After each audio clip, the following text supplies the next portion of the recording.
내 허무한 날을 사는 동안 내가 그 모든 일을 살펴보았더니 자기의 의로움에도 불구하고 멸망하는 의인이 있고 자기의 악행에도 불구하고 장수하는 악인이 있으니 지나치게 의인이 되지도 말며 지나치게 지혜자도 되지 말라. 어찌하여 스스로 패망하게 하겠느냐? 지나치게 악인이 되지도 말며 지나치게 우매한 자도 되지 말라. 어찌하여 기한 전에 죽으려고 하느냐?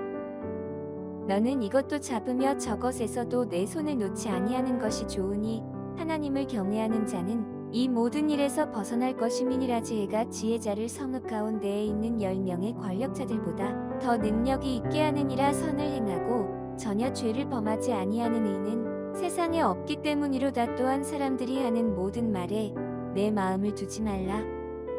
그리하면 내 종이 너를 저주하는 것을 듣지 아니하리라. 너도 가끔 사람을 저주하였다는 것을 내 마음도 알고 있느니라. 내가 이 모든 것을 지혜로 시험하며 스스로 이르기를 내가 지혜자가 되리라 하였으나 지혜가 나를 멀리하였도다. 이미 있는 것은 멀고 또 깊고 깊도다. 누가 능히 통달하랴. 내가 돌이켜 전심으로 지혜와 명철을 살피고 연구하여 악한 것이 얼마나 어리석은 것이요 어리석은 것이 얼마나 미친 것인 줄을 알고자 하였더니 마음은 올무와 그물 같고 손은 포승 같은 여인은 사망보다 더 쓰다는 사실을 내가 알아내었도다. 그러므로 하나님을 기쁘게 하는 자는 그 여인을 피하려니와 죄인은 그 여인에게 붙잡히리로다. 전도자가 이르되 보라, 내가 낱낱이 살펴 그 이치를 연구하여 이것을 깨달았노라. 내 마음이 계속 찾아보았으나 아직도 찾지 못한 것이 이것이라. 1000사람 가운데서 한 사람을 내가 찾았으나 이 모든 사람들 중에서 여자는 한 사람도 찾지 못하였느니라. 내가 깨달은 것은 오직 이것이라. 곧 하나님은 사람을 정직하게 지으셨으나 사람이 많은 꾀들을 낸 것이니라. 오늘의 말씀은 전도서 7장 15절에서 29절 말씀입니다. 가끔 불공평하다는 생각이 듭니다. 의롭게 살려고 하는 사람들인데 실패하고 고난을 당하고 악하게 살고 사기치며 사는데 잘 사는 사람들이 있습니다. 이러한 상황을 보면 차라리 악하게 살아야 하나 하는 생각이 듭니다. 어떤 사람은 세상이 악하기 때문에 악하게 살아야 살아남을 수 있다고 말합니다. 세속적 가치관으로 보면 이 말이 맞습니다. 그러나 하나님을 경외하는 사람은 하나님의 음성에 귀를 기울여야 합니다. 그렇지 않고 세상 사람만 의식하게 된다면 세상의 소리만 듣습니다. 불행하게도 사람들이 사는 세상은 우리에게 항상 좋은 말을 하지 않습니다. 항상 칭찬도 하지 않습니다. 때로는 진실과 다르게 말하기도 합니다. 아마 여러분도 누군가에 의해 악한 말과 악한 소문으로 인해 힘든 적이 있었을 것입니다. 어쩌면 우리 자신도 부지 중에 혹은 의도를 가지고 다른 사람에 대해서 악한 말을 한 적이 있을 것입니다. 소문에 소문을 더하거나 혹 개인적 상상과 생각을 더하여 말을 하기도 합니다.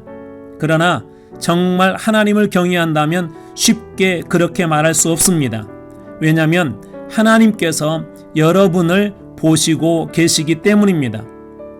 모세가 광야에 있을 때 구스 여자를 아내로 맞아들였는데 아론과 미리암이 이를 비방했습니다. 이 일로 미리암은 나병에 걸렸습니다. 함부로 누군가를 말하는 것을 하나님께서 얼마나 기뻐하지 않으신지 알 수 있는 대목입니다.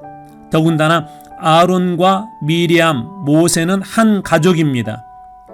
그래서 특별히 가까울수록 더욱더 조심해야 합니다. 무엇보다도 하나님께서 항상 우리를 보시고 계시다는 사실을 잊어서는 안 됩니다. 이러한 사실을 인지한 사람만이 하나님을 경외할 수 있습니다. 경외라는 말은 히브리어로 야레라는 말입니다. 그 말은 두려워하다라는 의미를 가지고 있습니다. 하나님을 두려워하는데 함부로 입술로 죄를 지을 수 있을까요? 하나님을 두려워하는데 함부로 죄를 지을 수 있을까요? 욥기 1장 1절에 보면 욥에 대해서 이렇게 말합니다. 하나님을 경외하며 악에서 떠난 자다. 하나님을 진정으로 경외하는 사람은 악에서 떠나 삽니다.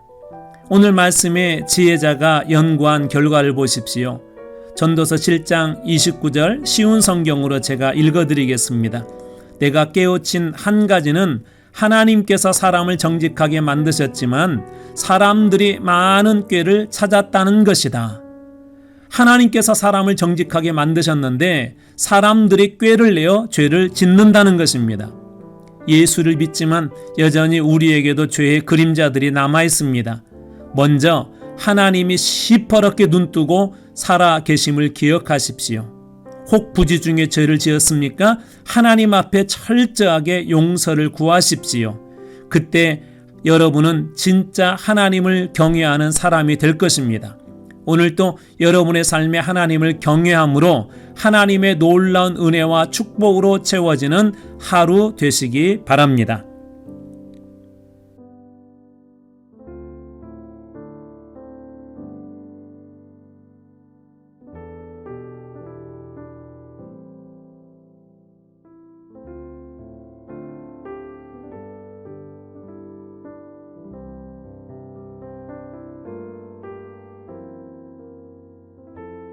오늘의 기도는 하나님을 두려워할 줄 알며 하나님 앞에 정직한 삶 되도록 기도하겠습니다.